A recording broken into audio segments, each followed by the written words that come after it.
Howdy, and welcome back once again to another fine episode of Common Sense, where you will be highly offended by my compelling rhetoric.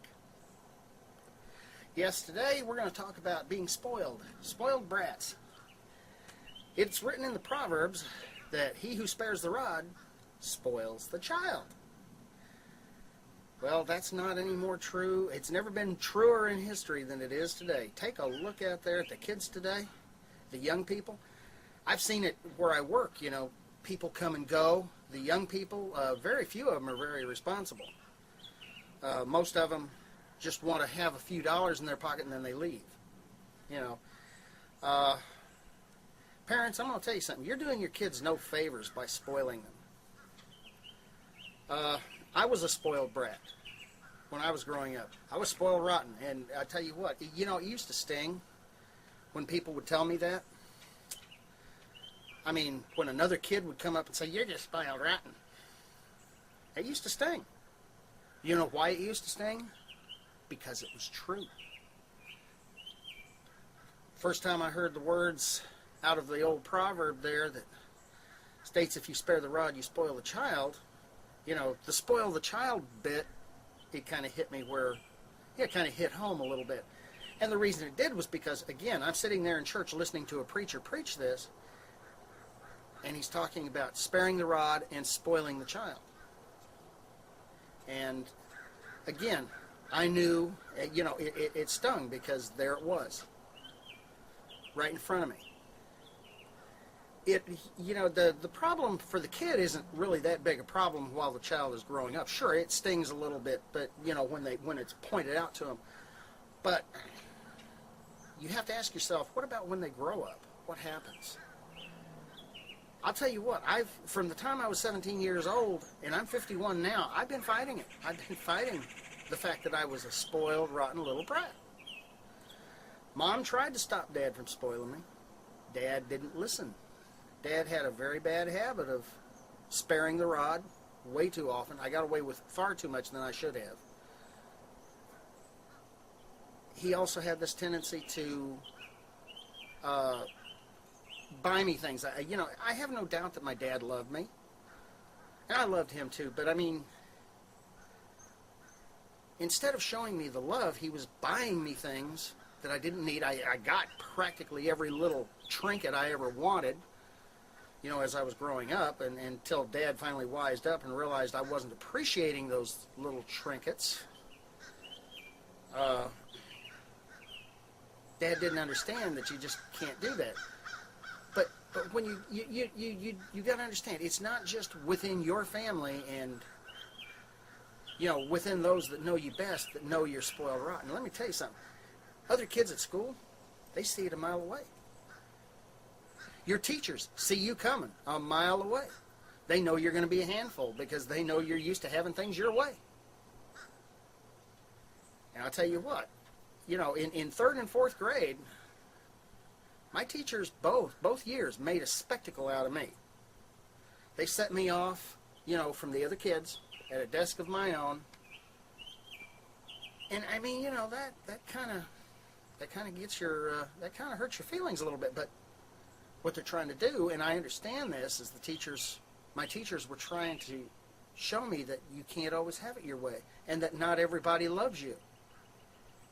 See, that's another problem with being spoiled, is you tend to get this idea that everybody loves you. Everybody just thinks you're the greatest. Well, once you grow up, you begin to realize, well, what were my friends there for? Some of them were true friends, no question of that. Some of them were very true friends, but you begin to realize that all those friends you had were there for what they could get. Because, you see, they weren't spoiled. They didn't have near what you had. They certainly didn't have a pair of parents that were going to let them get away with murder, like I had. Another thing, when you start growing up and you start getting into dating and relationships and trying to find the love of your life, well, it affects you there too. Because you see, love conquers all things, including being a spoiled brat, I might add. But it also humbles you. You see, when you meet that special someone, him or her, whether you're, depending upon what you are, of course, when you meet that special someone, all too often, you end up viewing that relationship from the point of view that it's all about you. When in reality, that relationship should be all about the other person. Your view should be, if you love that other person, you want to meet their needs and their wants before you ever meet your own. That's true love.